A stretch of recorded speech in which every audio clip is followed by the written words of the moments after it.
When I got here yesterday, there was a book on my desk that the Amazon truck actually stopped at the church. It usually stops at our house. In fact, the Amazon truck never passes our house by. Anyway, the kids' book was in the book was a conversation between a little boy and a mole. And the mole asked the little boy, "What do you want to be when you grow up?" And he says, "I want to be kind." And then the boy asked the mole, "What do you think success is?" And the mole says, "Success is living to love." So that's my message. It's short. Amen. I hope you enjoyed it. And that you wish, huh? You know, we preachers throw words around like crazy. We say things, and especially me over the last 9 months, you say things over and over and over again. And I realize more and more that religion is not about what you say. Religion is about what you do. This pandemic, it's got to be wearing each one of us down. Because it just, you know, Christmas is a season where we're supposed to come together. We want to come together with family and with friends and at the church, and we can come together somewhat with the church. And the problem is the cure for the virus is staying apart. And so we're kind of caught in the middle between staying by ourselves and yet wanting to be with those that we love the most. And it's not easy, which is precisely why kindness is more important than ever. I'm not sure how you feel, but when somebody shows even a small act of kindness towards me, it's like I almost get chills. You know, you walk in the store and the person in front of you holds the door for you. That just feels good. The delivery guy comes and drops something off and says, "Merry Christmas and stay well and be well." Somebody drops off a gift card just and sticks it in the love bucket. One of the kids from church comes by during the week to return their photo, and they say, "We miss you, Pastor Don," which is something my kids never say, you know. Or someone just calls on the phone and says, "I love you and thinking about you." And even last Tuesday night, or was it Thursday night, that Peg and I went and brought food to the nurses on the COVID floor at Payless.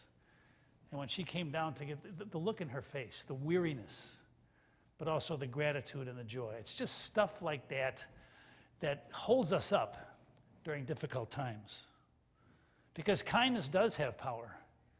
And I hope in our weariness that we don't give up on the power of kindness. One of you texted me and Peg this morning. And she lives quite a way out of town and has gone through all kinds of health issues over the past year or two. And she lives with her daughter and her 2 grandkids. And she just came down with the COVID. And she texted, at the end of her text, it says, "Pastor Don, I know that Jesus is with me, but this has shaken me to my bones." And I thought to myself, what do you say to that? Because this has shaken me to my bones. And I said, you know, we only have so much medicine here. But we have kindness, which will come your way. We have love, which comes your way. We have prayers, which come your way. And that love bucket is cranking up. But those is the kind of medicine that maybe can hold us up during this long and very difficult journey. Had a wedding yesterday. And it was not the one on the north side that was in the news. Whoa. Well, anyway, the couple came in over a year ago to talk about their wedding. And a couple people in their family had been married, and so we talked about their wedding. They were excited. They had a nice venue over at the Marriott where they had a wedding and a nice place for the reception. And then the COVID hit, and so I talked to them a couple times. And after that news thing came out, I called them the other day. I said, "Now, tell me what it's going to be like over there, okay? Because my congregation is going to be watching what I do." And she said, you know, the most important thing to us is getting married. And the venue has been very, very kind. So there's going to be a few people masked. So I walk inside the grand ballroom. Man, I've done weddings in grand ballrooms, 150, 200 people. There were 20 chairs in the grand ballroom, far apart. And the wedding party got ready, and the family got ready, and everybody had their mask on. And anyway, when the wedding started, just before the vows, I looked at the groom, and I said, "You're a school teacher. You teach middle school. I can't imagine what that's like, how difficult it is to go back and forth, because that's not the way you were taught to teach." Then I looked at the bride, and I said, "You work at a hospital. And what a time to be working at a hospital. I can't imagine what it's like, what you're going through." And I said, "Both of you are going back to work Monday." And I said, "It's people like you that get us through this. You make a difference. And in the middle of all this, you're getting married. I'm not going to forget this." And then tears all over the place. I screwed up their day, you know. But just wanted to say thanks to them, because not only are they getting married in the middle of all this and doing it the right way, but they make a difference. And they make a difference to people like you and me to get through the journey that we're on. For everything there is a season, a time for every matter under heaven.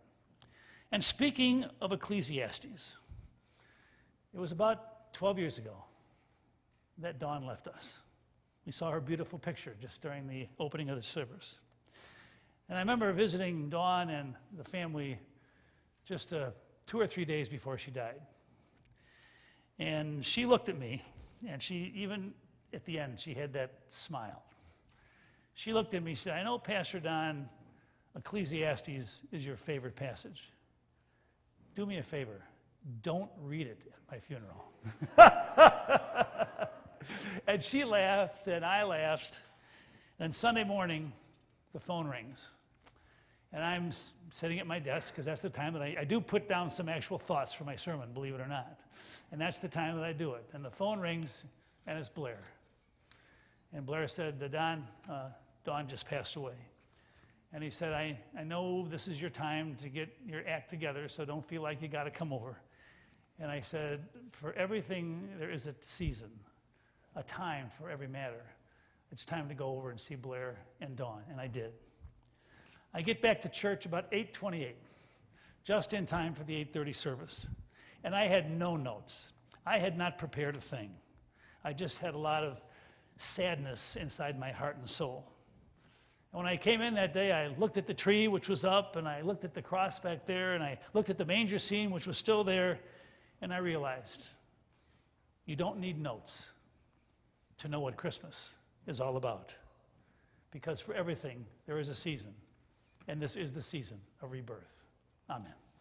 If you're able to, please rise for the creed.